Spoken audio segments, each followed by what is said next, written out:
IPL 2025 సీజన్లో భాగంగా కేకేఆర్తో మ్యాచ్కి ముందు ఎస్ఆర్హెచ్కి బిగ్ షాక్ తగిలింది.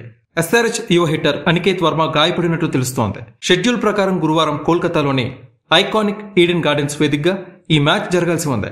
అయితే బుధవారం ప్రాక్టీస్ సెషన్లో అనికేత్ వర్మ బ్యాటింగ్ చేస్తుండగా నెట్ బౌలర్ వేసిన బంతి అతని కాలి బొటనవేలుకి బలంగా తాకినట్టు తెలుస్తోంది.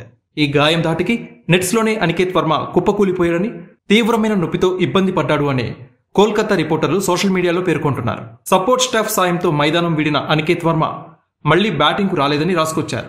అయితే అనికేత్ వర్మ గాయం గురించి సన్ రైజ్ హైదరాబాద్ ఎలాంటి అధికారిక ప్రకటన చేయలేదు.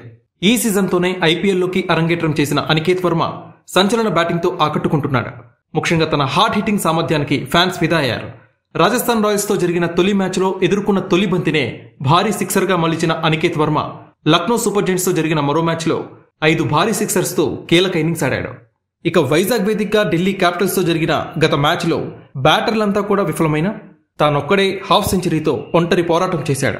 41 బంతుల్లో 5 ఫోర్లు, 6 సిక్సర్ల సహాయంతో 74 పరుగులు చేశాడు. ఈ సీజన్లో ఎస్ఆర్హెచ్ సెన్సేషన్గా నిలిచాడు.